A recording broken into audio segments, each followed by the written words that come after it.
What is going on, YouTube? Andrew Miller from Hook'emHeadlines.com coming back at you today with another transfer breakdown. Today we had a former Texas Edge player commit to LSU via the transfer portal. That is redshirt senior edge rusher Ovie Oghoufo, who gets to rejoin Brian Kelly at LSU after spending 2 years at Texas.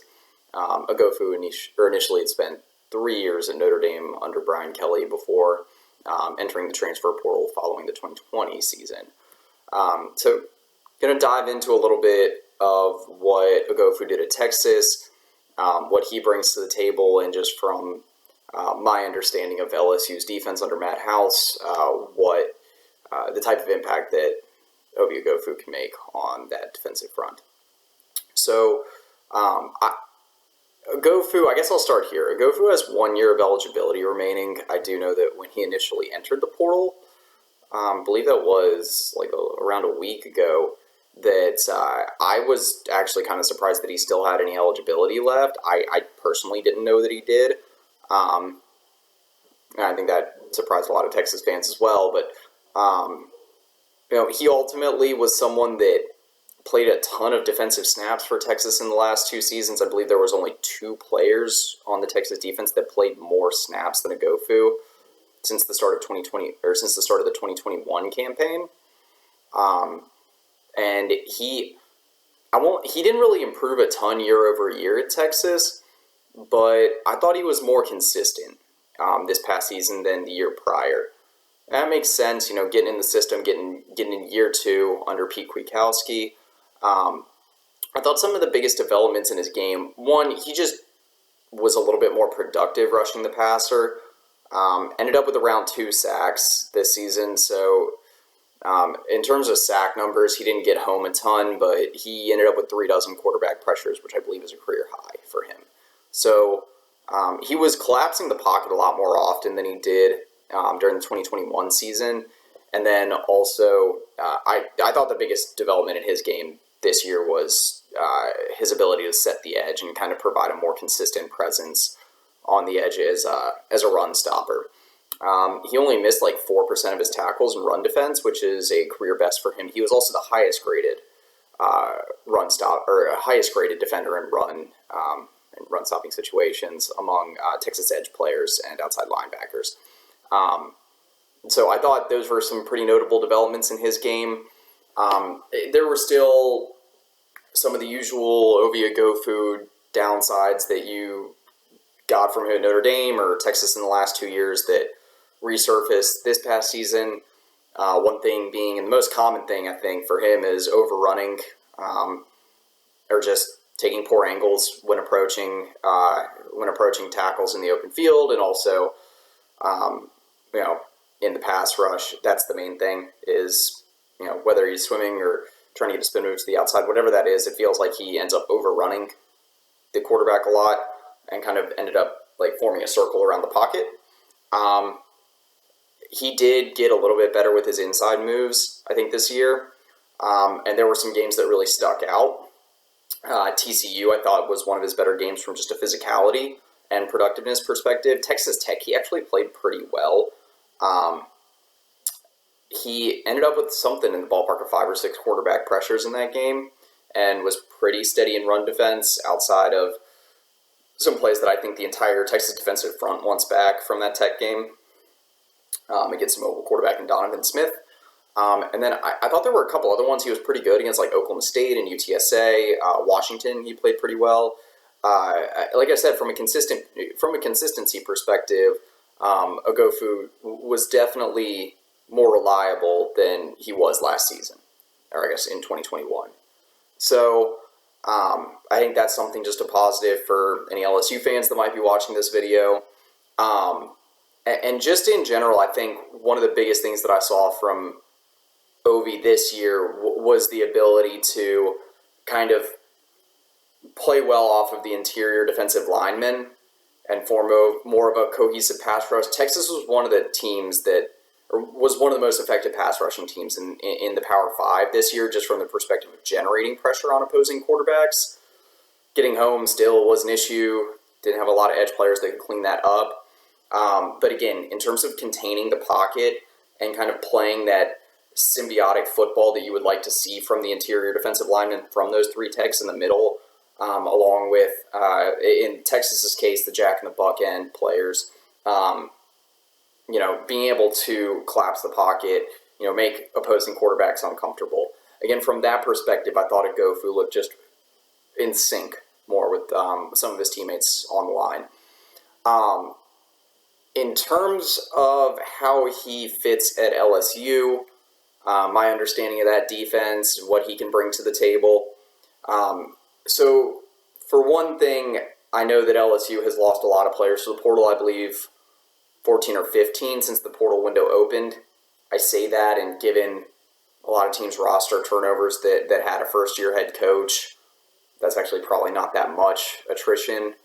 But LSU was in need of adding some edge depth, and Oghoufo is someone that, if nothing else, Brian Kelly is familiar with. Like I said, they spent a few seasons together at Notre Dame, but also someone that brings a lot of experience to the table, has taken a lot of defensive reps, and has played in some big-time games before.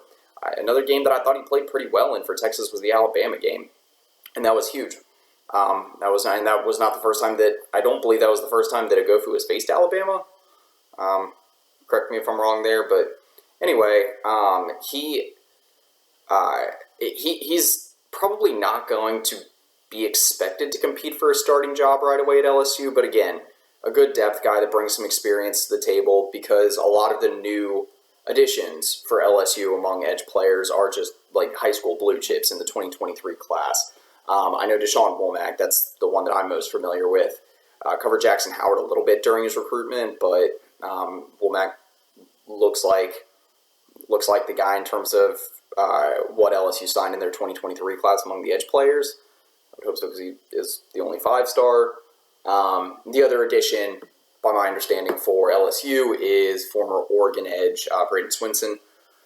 And then I think, to some degree, edge by committee to start the season will be the approach from House and the Tigers.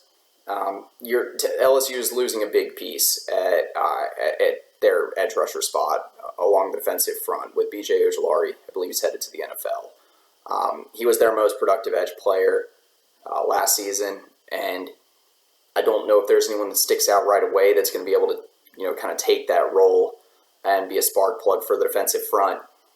That said, Oghoufo is going to be someone that I believe will be in the rotation. He fits pretty well in this defensive scheme, and for that reason, along with just pretty insane amount of proven production that he brings to the table, at this point, somewhere in the ballpark of like 60 or 70 quarterback pressures. I don't know. I would have to take a look at PFF, but he's taken more than 1,200 defensive snaps in the last 2 seasons, probably north of 2,000 at this point for his career. And so, given all those factors, I think he's someone that you can probably say is a good bet to make it at least on the 2 deep. In terms of the actual fit and how I think he can impact that defensive front on the field, for one, he's a pretty natural stand-up edge rusher. He's about 6'3", 245, and I don't think he's really someone that will play in a 3-tech all that often in that LSU front. From what I've watched of LSU from this past season, House likes to kind of switch up the defensive fronts between 3-4 and a 4-3. Sometimes it will look a lot like the Texas defense in the sense that there will only be 2 down linemen, and then you got 2 edge rushers, standing up on the outside, and then sometimes there's just 3 guys in the 3-tech, true defensive end that will kind of shift in and out. I think that is most of the looks that LSU will end up giving is 3 down linemen. You've got a defensive end that can stand up if you want to move him around or have some different blitz packages or just some different stunts along the line.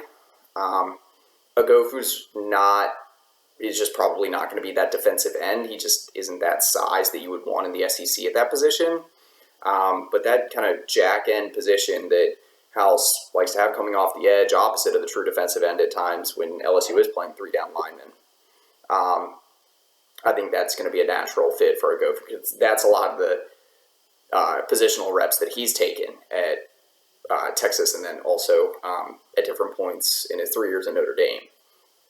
I think in terms of what LSU needs to improve and maybe how Oghoufo can help that, LSU did not have a great run defense this past season. I believe averaged more than 4 yards per carry, nearly 150 rushing yards per game. Knowing how talented and physical LSU has been up front in past years, that's going to be an area of improvement to focus on this offseason. Like I said, Oghoufo was part of a Texas defensive front that was one of the most improved run defenses in the Power 5 in 2022. Texas allowed somewhere in the ballpark of like 3.5 yards per carry. Also around like 120, 125 rushing yards per game. And Oghoufo and another edge guy, Barron Sorrell, being able to set the edge and allow, some of those big interior D linemen to get a lot, to wreak a lot of havoc in the middle. That was really effective this past season. And like I said, Oghoufo and Sorrell were big factors in that. And if he's able to set the edge effectively at LSU, that's going to have a positive impact on their run defense. If he solidifies a spot in the 2 deep and gets in that rotation. Again, I mentioned that rushing the passer is something that, while he didn't get home a lot at Texas, he started generating a lot of pressure, collapsing the pocket. This past season, 36 quarterback pressures, that's a lot.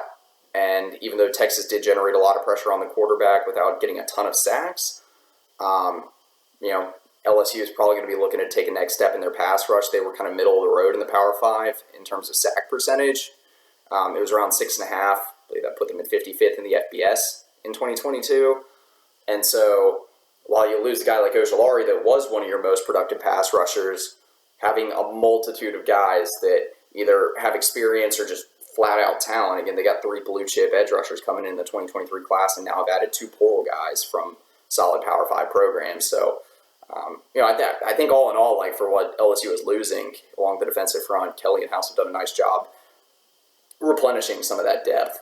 And while I am a little bit surprised that Oghoufo landed at LSU, this fit makes sense. He's familiar with some of the personnel on that staff, and from a scheme perspective, this buck-end role is one that he's played at Texas and at times at Notre Dame. So I think he checks those boxes.